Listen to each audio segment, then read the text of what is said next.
ಹಿರಿಯೂರು ತಾಲೂಕಿನ ಜವಗಣ್ಣನಹಳ್ಳಿ ಬಳಿ ನಡೆದಂತಹ ಅಪಘಾತ ಪ್ರಕರಣಕ್ಕೆ ಸಂಬಂಧಪಟ್ಟಂಗೆ ನಮ್ಮ ಜೊತೆ ಮಾತಾಡಲಿಕ್ಕೆ ADC ಅವರಾದಂತಹ ಕುಮಾರಸ್ವಾಮಿ ಅವರು ನಮ್ಮ ಜೊತೆ ಇದ್ದಾರೆ. ಅವ್ರನ್ನ ಮಾತಾಡ್ಸೋಣ. ಸರ್, ಈಗ ಘಟನೆ ಎಷ್ಟೊತ್ತಿಗೆ ಗೊತ್ತಾಯಿತು, ಏನು ಮತ್ತು ಎಷ್ಟು ಜನ ಮೃತಪಟ್ಟಿರುವಂಥದ್ದು?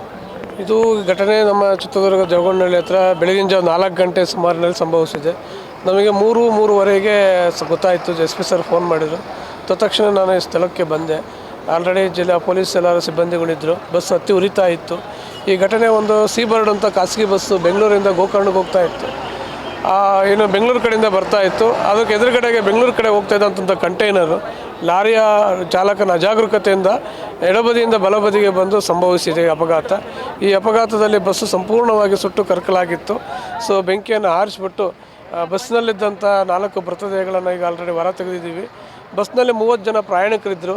ಅದರಲ್ಲಿ ಈಗ 26 ಜನ ಏನು ಅವರು ಇಂಜೂರ್ಡ್ ಇದ್ದಾರೆ. ಅದ್ರಾಗ 12 ಜನ ಹಿರಿಯೂರು ಆಸ್ಪತ್ರೆಯಲ್ಲಿ, 9 ಜನ ಶಿರಾ ಹಾಸ್ಪಿಟ್ಲಲ್ಲಿ, 2 ಜನ ಚಿತ್ರದುರ್ಗ ಬಸವೇಶ್ವರ ಹಾಸ್ಪಿಟ್ಲಲ್ಲಿ, ಇನ್ನೆರಡು ಜನ ತುಮಕೂರು ಹಾಸ್ಪಿಟ್ಲಲ್ಲಿ ಟ್ರೀಟ್ಮೆಂಟ್ ತೊಗೊತಿದ್ದಾರೆ. 4 ಮೃತದೇಹ ಸಿಕ್ಕಿದೆ. ಇನ್ನು 3 ಜನ ಅವರು ಪತ್ತೆ ಆಗಿಲ್ಲ.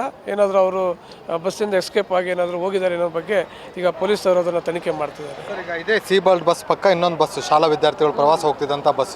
ಸೊ ಅವರು ಈ ಒಂದು ಅಪಘಾತದಲ್ಲಿ ಸಿಲುಕಬೇಕಾಗಿತ್ತು.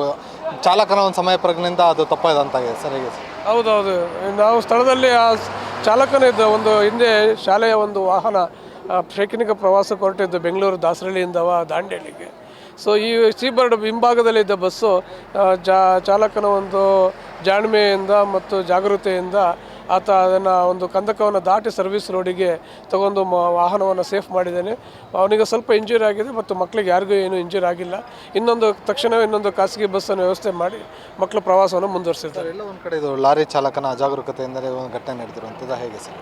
ಹೌದು, ಇದು ಲಾರಿ ಚಾಲಕನ ಅಜಾಗರೂಕತೆಯಿಂದ ಆಗಿರೋದು. ಏಕೆಂದರೆ ಸ್ಥಳದಲ್ಲೂ ಸಮೇತ ಎಡಬದಿಯಿಂದ ಬಲಬದಿಗೆ ಬಂದು ಈ ಒಂದು ಅಪಘಾತ ಸಂಭವಿಸಿದ್ರಿಂದ ಇದು ಸಂಪೂರ್ಣವಾಗಿ ಲಾರಿಯ ಚಾಲಕನ ಅಜಾಗರೂಕತೆಯಿಂದಾಗಿದೆ. ಅವನು ಸಹ ಮರಣ ಹೊಂದಿದ್ದಾನೆ. Thank you. ಸೊ ಇದಿಷ್ಟು ಏನು ಕುಮಾರಸ್ವಾಮಿ ಅವರ ಮಾತಾಗಿರುವಂಥದ್ದು. ಕ್ಯಾಮ್ರಾ ಪರ್ಸನ್ ರಾಕೇಶ್ ಜೊತೆ ಪ್ರವೀಣ್ ಬಾಡ, ಒನ್ ಕನ್ನಡ ನ್ಯೂಸ್, ದಾವಣಗೆರೆ.